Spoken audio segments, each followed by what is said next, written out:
네, 한 주간 여러분 평안하셨습니까? 오늘 부른 찬양처럼 우리 주님께서 우리와 함께 하심으로 우리의 삶에 아무런 두려움 없고 또 평안함을 누리는 저와 여러분들이 되시기를 축복합니다. 미국에서는 매년 추수감사 주일이 지난 그 넷째 주 금요일을 블랙 프라이데이라고 해서 그날로부터 일정 기간 아주 큰 빅세일 기간으로 이렇게 지나고 있죠.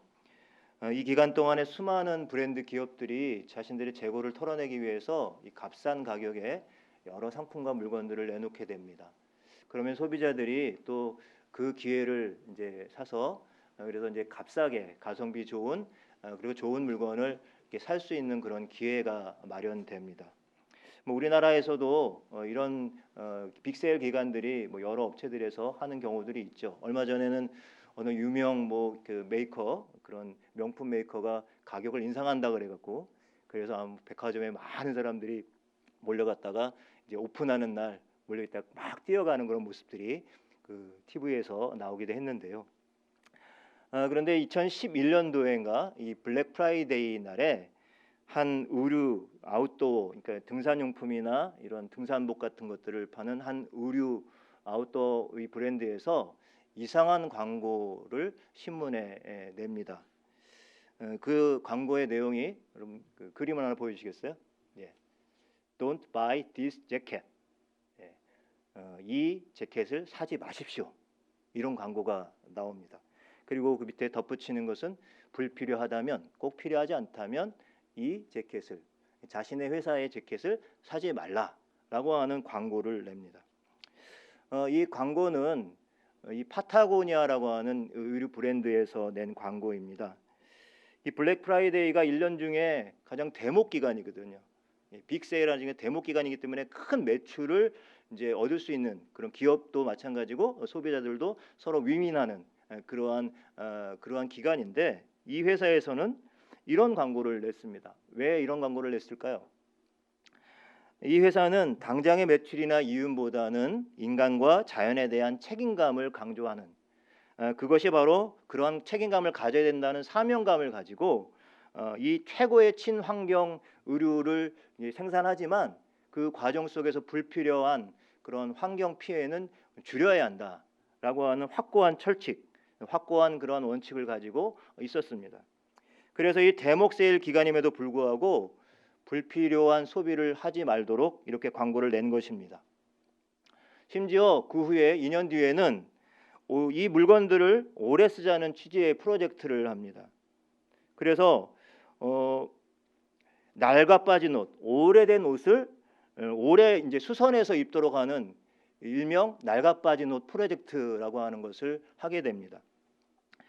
물건을 생산하고 소비하는 것 자체가 많은 탄소를 배출하기 때문에 그래서 가능하면 이것이 이제 지구의 악영향, 환경에 영향을 아주 좋지 않은 영향을 미치게 되니까 적어도 한번 산 물건을 오래 쓰자고 하는 취지의 프로젝트입니다. 여러분 기업은 자신의 매출들을 올리기 위해서 가능한 더 많은 상품을 팔아야 되는데 이 기업에서는 오히려 역으로 오래된 물건, 낡아 빠진 물건, 그 옷을 수선해서 입도록 그렇게 프로젝트를 한 것입니다. 그래서 온라인 쇼핑몰에서 이 파타고니아를 검색하면 가장 먼저 신상품이 나오는 것이 아니라 오래된 중고 상품이 먼저 나오도록 그렇게 합니다. 아들에게 아버지가 입던 옷을 물려주라고도 광고를 하고요. 오래 입은 옷, 또 오래 입은 옷에 관련된 이야기들을 홈페이지에다 막 수기로 올리기도 하고 그리고 재사용하고 재활용, 다시 말해서 아껴 쓰고 다시 쓰기 등을 이 홈페이지에서 계속해서 권장하고 또 어떻게 하면 옷을 수선해서 쓸 수 있는지 자세한 방법과 또 옷을 수선할 수 있는 그런 키트를 마련해 줍니다. 심지어 옷 수선 차량을 고객들에게 직접 보내서 그래서 고객들을 수선할 거 있으면 가지고 나오세요. 그래서 차량에서 수선을 해주고 심지어 자신의 경쟁사에 있는 제품의 옷까지도 수선해주는 그런 일을 했습니다. 결과가 어땠을까요? 당연히 한 1, 2년 정도는 매출이 줄 수밖에 없었습니다. 그런데요, 이 광고가 나간 후에 2014년도에는 이 파타고니아라는 아웃도어가 미국에서 두 번째 매출, 점유율, 그 시장 점유율 두 번째 2위가 되는, 그냥 매출이 그 다음엔 급격하게 상승하는 효과를 가져왔습니다. 기업 경영에서 저는 뭐 잘 모르지만 이러한 기업에서 자신의 이 브랜드를 이렇게 높이기 위해서 어떤 기업의 사회적인 책임을 강조하는 것을 CSR, 그래서 기업의 사회적인 책임이라고 그렇게 말을 하고 있는데요. 이것은 단순히 물건을 많이 팔아서 이윤과 수익을 창출하기 위한 것이 아니라 오히려 좀 생각을 바꿔서 오히려 기업의 존재 자체, 기업이 거기에 있는 이유, 그 이유를 오히려 도덕적이고 더 사회적이고 공적인 그런 책임의 그 본질, 사명을 두는 것입니다. 이 파타고니아가 창립부터 지금까지 40년을 넘게 사명 선언문으로 삼고 있는 것이 있습니다. 그것은 바로 우리는 우리의 터전 지구를 되살리기 위해서 사업을 합니다라고 하는 것입니다. 다시 말하면 우리가 존재하는 목적은 지구와 우리의 터전을 되살리기 위해서 하는 것이다. 그렇기 때문에 이런 광고들을 낼 수 있었던 것입니다. 여러분, 이런 기업들이 계속해서 나오고 있죠. 이런 기업들조차 오늘날 이윤과 수익을 추구하는 것을 넘어서 보다 높은 차원에서의 가치를 실현하는 것을 자신의 기업의 존재 목적으로 삼는 그런 시대를 우리가 살아가고 있습니다. 지금 이 코로나 이후의 어떤 시대에 대해서 계속해서 많은 그러한 이야기들이 나오고 있는데, 급격한 변화 속에서도 바로 많은 기업들은 민감하게 이런 데도 반응하고 있다고 하는 것입니다. 단순히 자신들이 어떤 이익 그리고 수익을 창출하는 것이 아니라 뭔가 이 세상에 한 줄기 소망을 주는 일, 그리고 빛을 주는 일, 이런 일들을 통해서 또 함께 자신들의 어떤 가치, 존재 이유, 그 브랜드의 가치를 높여가고 있는 일들을 하고 있다고 하는 것입니다. 여러분, 이 이야기를 접하면서 자연히 제 안에 이런 질문들이 떠올랐습니다. 과연 교회는, 과연 우리 그리스도인들은, 좀 불경한 표현일지 모르겠습니다만, 만약 오늘날 교회와 그리스도인들은 과연 이 세상 속에서 어떠한 브랜드 가치를 가지고 있을까? 반대로 말하면 지금 세상 사람들은 오늘날 교회와 그리스도인 하면 과연 어떠한 이미지들을 떠올리고 있을까?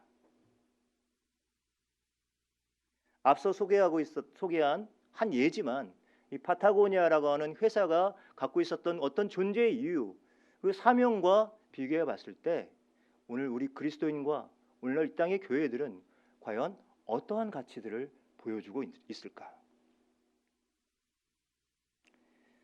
여러분, 저와 여러분이 이미 예상하고 있는 바와 같이 불행히도 사실 그렇게 좋은 이미지로 비춰지고 있지는 않습니다.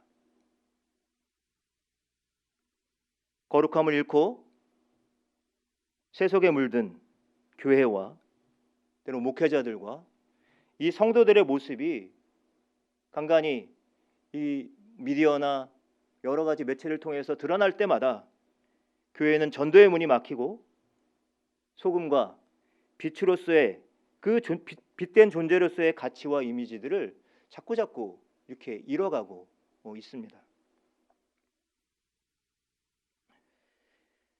저와 여러분이 읽은 오늘 본문 말씀에서 주님은 제자들에게 너희는 세상의 소금이다, 너희는 세상의 빛이다 라고 말씀하십니다. 여러분, 혹시 여러분 중에 혹시 이 말씀을 처음 들어본 분이 계실지 모르겠습니다.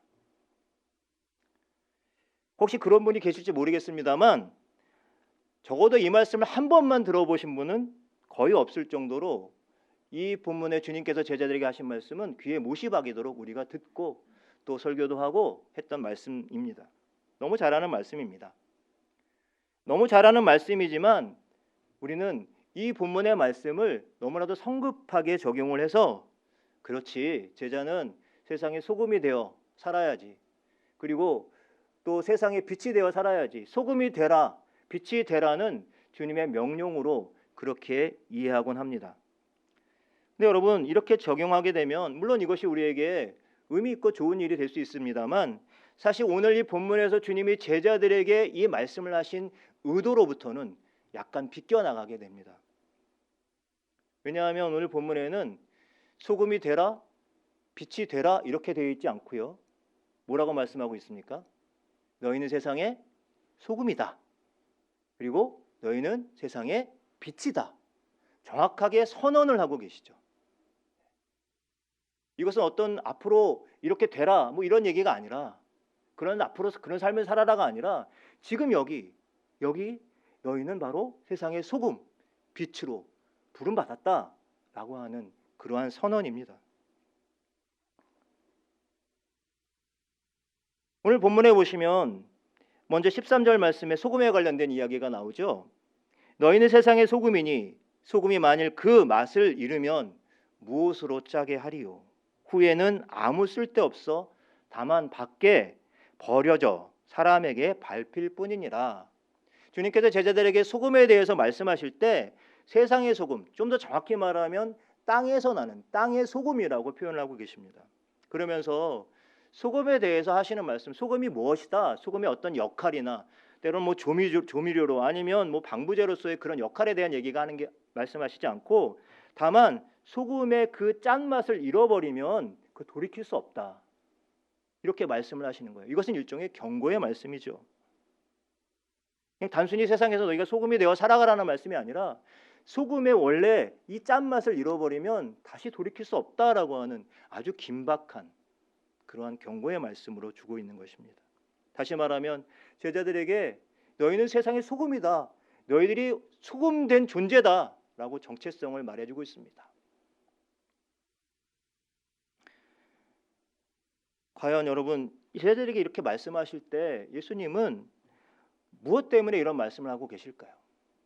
아직도 연약한 제자들의 모습, 이런저런 생각들 때문에 흔들릴 수밖에 없는 그런 연약한 모습, 복음서에서 나타난 이 제자들의 모습을 보면 우리가 분명히 확인할 수 있잖아요. 오히려 그래서 주님께서는 오히려 명확하게 선언을 하시면서 너희들의 정체성은 이것이다라고 말씀해주고 있는 것입니다. 과연 제자들에게 주셨던 그 말씀을 오늘 우리들이 받을 때 과연 우리는 제자로서 어떤 정체성, 그 맛을 지니고 살아가고 있습니까? 어떤 분이 우스갯소리로 이야기했지만 참 뼈있는 이야기를 하셨습니다. 한국 교회 성도들은 소금이 아니라 맛소금으로 변했다. 소금 자체의 순전한 짠맛이 아니라 이런저런 인공적인 그런 맛이 첨가되어져서 오늘날 교회가 사람들에게 어떤 매력적인 곳으로, 불편하지 않고 좀 편안하게 어떤 종교적인 서비스를 그렇게 받는 그런 곳으로 변질되었다, 이렇게 이야기했습니다.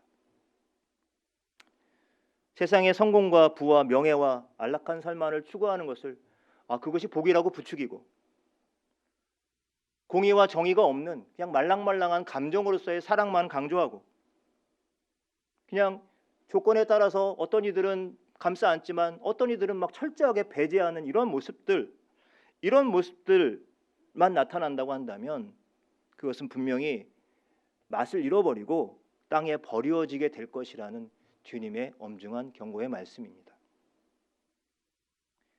바로 이것이 주님이 제자들에게 너희는 세상의 소금이다 라고 말씀하신 의도였습니다. 제자다움을 지키라는 거예요. 흔들리지 말라는 거예요. 그 정체성을 지키라는 말씀입니다.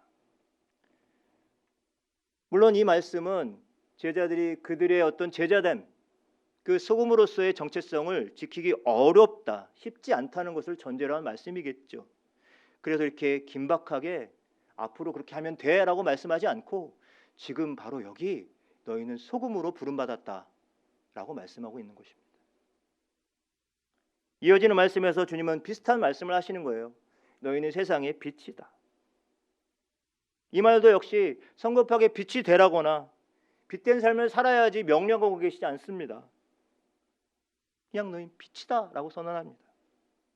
그러면서 15절 말씀에 14절 15절 말씀에 이렇게 이야기하고 계시죠. 후반에 중반부터 말씀을 읽겠습니다. 산 위에 있는 동네가 숨겨지지 못할 것이요 사람이 등불을 켜서 말 아래 두지 아니하고 등경위에 두나니 이러므로 집 안 모든 사람에게 비치느니라. 예, 산 위의 동네는 결코 숨겨지지 않고, 그리고 등경 위에 둔 등불은 결코 그것도 드러나지 않을 수가 없는, 그러니까 제자의 정체성은 이렇게 드러날 수밖에 없는 그런 존재들이다라고 말씀하고 있는 것입니다. 여러분, 오늘 이 세상, 너희는 세상의 소금이다 빛이다라고 하는 주님의 선언은 사실은 그 앞에 있는 이 팔복의 선언이 선언에서 이어지는 말씀임을 우리가 기억해야 합니다. 특별히 마지막에 의를 위하여 핍박받는 자는 복이 있다라는 선언을 하시죠. 그리고 11절과 12절에 그것을 좀 더 부연하여 설명합니다. 예수님을 따라 사는 이들이 핍박을 받고 박해를 받으면서도 그 길에서 벗어나서 숨어버리는 자들이 아니라 당당하게 제자의 맛을 내고 빛을 드러나는 사람들이라고 하는 사실을 제자들에게 말씀해 주고 있는 거예요. 왜요? 쫄지 말라는 거예요. 당당함에 너의 제자됨을 드러내라 라고 말씀하고 있는 것이죠.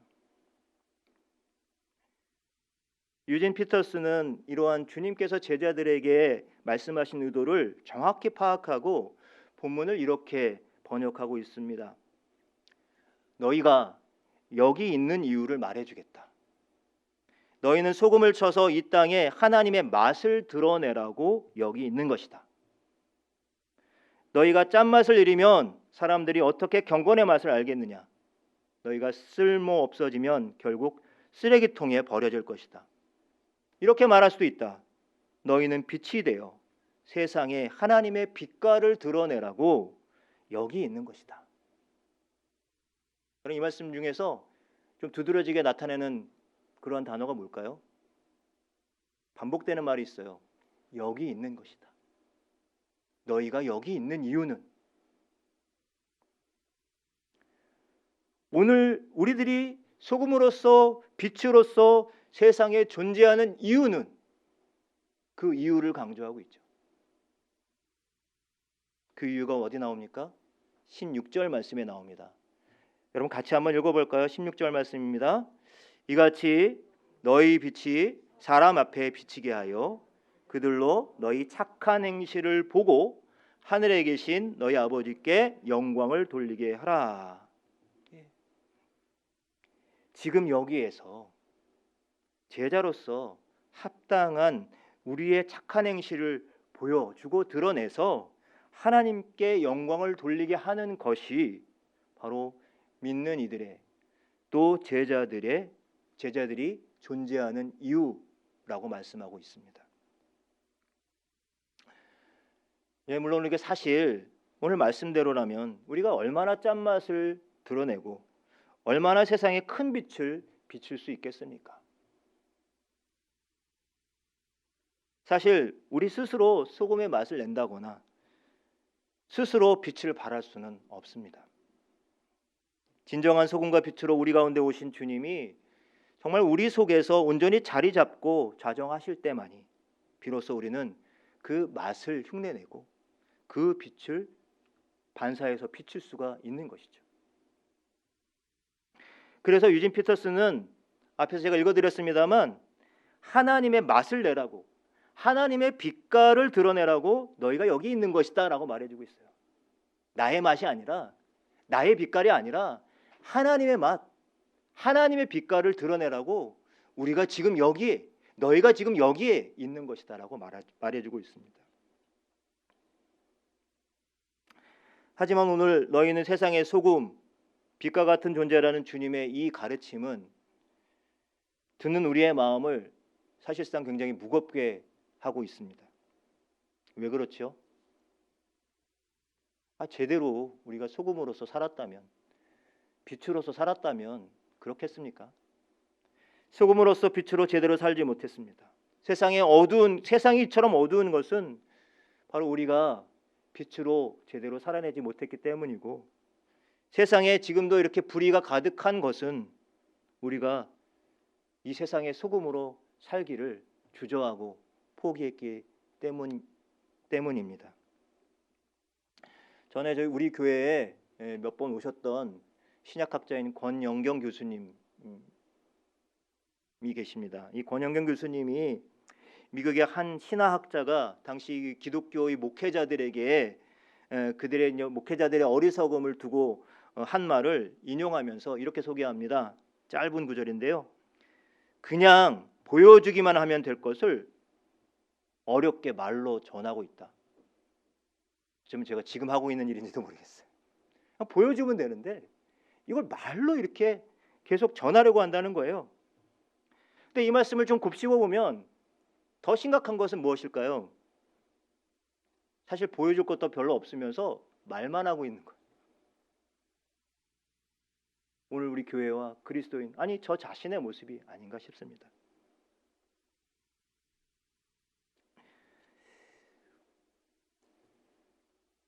교회 부임한 지 6년이 돼서 지금 많은 과거에 이제 지금까지 했던 여러 가지 사역이나 또 제 삶을 또 많이 돌아보고 있는데요.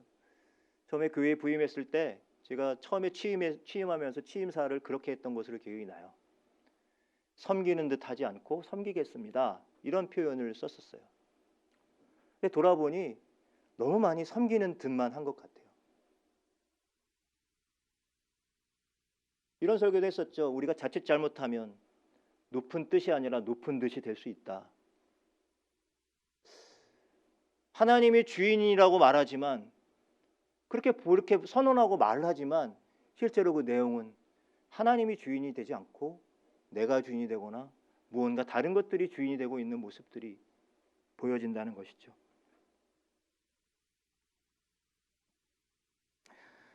제 목양실에는 행운목 화분이 하나가 있습니다.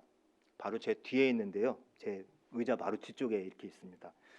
공기 정화 기능이 있다 그래갖고 제 아내가 갖다 놨는데 얼마 전에 보니까 이파리가 시들어가고 있는 것을 발견했습니다. 가끔은 제 뒤에 그 뭐가 있는지도 잊어버리고 그냥 지나가요.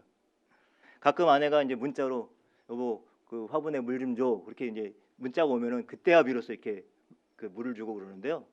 그것도 뭐 매번 그럴 수 없잖아요. 근데 또 이 코로나 상황이 오니까 제 아내가 와서 주일마다 뭐 수요일마다 이렇게 물을 주고 이렇게 했는데 그걸 못 하니까 벌써 지금 뭐 석 달째 되니까 얘가 누가 물 주는 이가 없으니까 가끔 집사님이 주시기도 하지만 주인이 제가 그 방의 주인이 전데 제가 이렇게 좀 관리를 해야 되는데 그 존재조차 제가 잊고 있었던 거예요.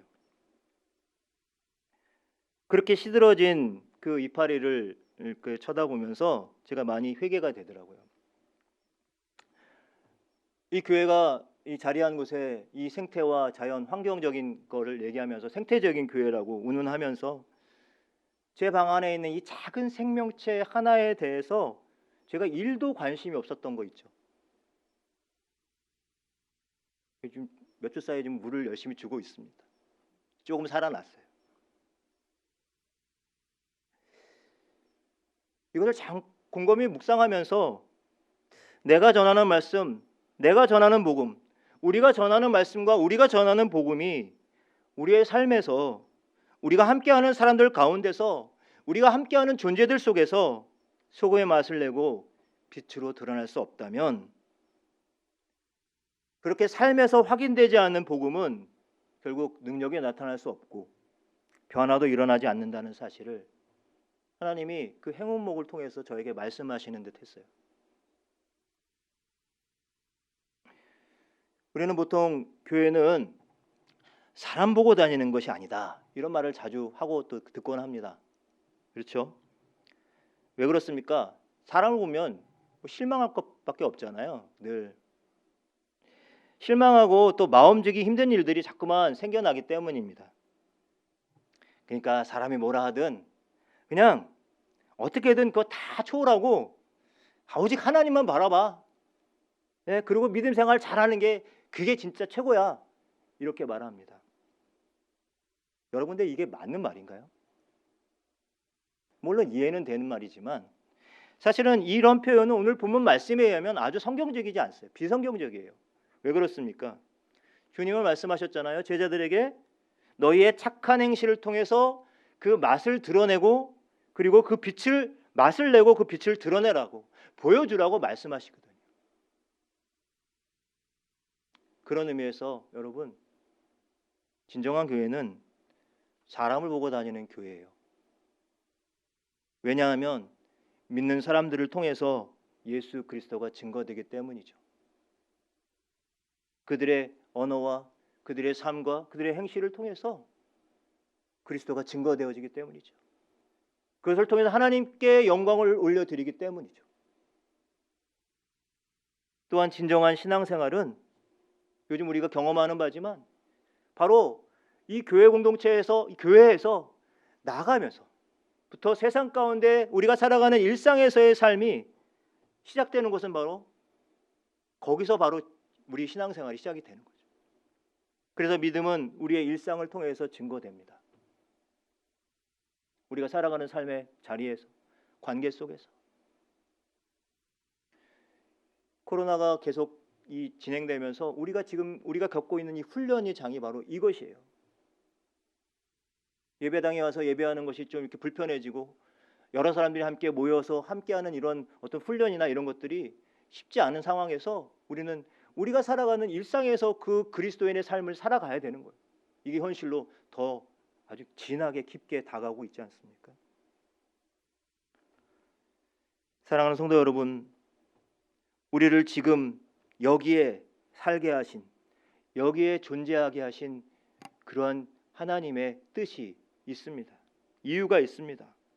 바로 내가 살아가는 이 땅 가운데서 사람들뿐만 아니라 이 땅에 존재하는 모든 생명들 그 사이에서 갈수록 어두워진 세상을 사랑으로 밝히는 것, 그리고 의에 대한 목마름으로 세상을 더 정결하고 정화시키는 소금으로, 빛으로 저와 여러분들을 불러주셨다는 사실을 여러분 꼭 기억하시기 바랍니다.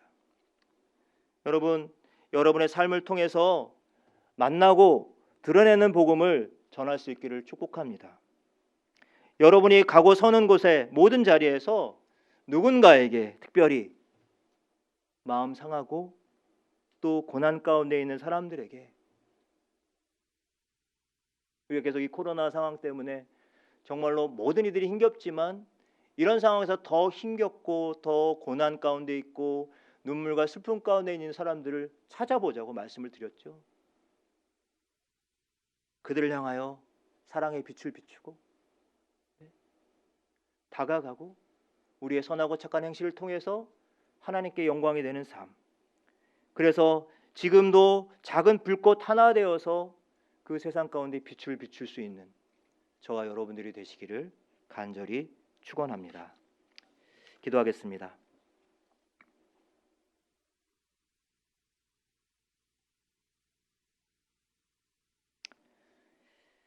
하나님, 오늘 주신 말씀을 통하여 우리가 아무리 예수를 믿는다고 고백하지만 아름답고 좋은 환경 속에서 이 성전에서 예배 드리는 것만으로는 소금으로서 또 빛으로서의 그 존재의 가치를 온전히 드러낼 수 없음을 알게 되었습니다. 우리 진정한 삶의 모습을 통해서 우리가 그리스도의 손과 발이 될 때, 또 그분의 목소리가 되기 시작할 때 비로소 우리의 삶이 세상을 비추는 빛이 되고 세상을 정화하는 소금이 되는 줄로 믿습니다. 우리는 비록 한없이 부족한 존재들이지만 너희는 세상의 소금이다, 너희는 세상의 빛이다 말씀하신 그 말씀을 우리의 삶에 대한 도전과 부르심으로 받게 하옵소서. 그래서 이 놀라운 선언을 감사함으로 받아서 이 땅을 사랑으로 밝히고 그리고 의에 대한 목마름으로 세상을 정화시키는 그러한 하나님의 사람들 되게 하여 주시옵소서. 감사드리고 예수님의 이름으로 기도드립니다. 아멘.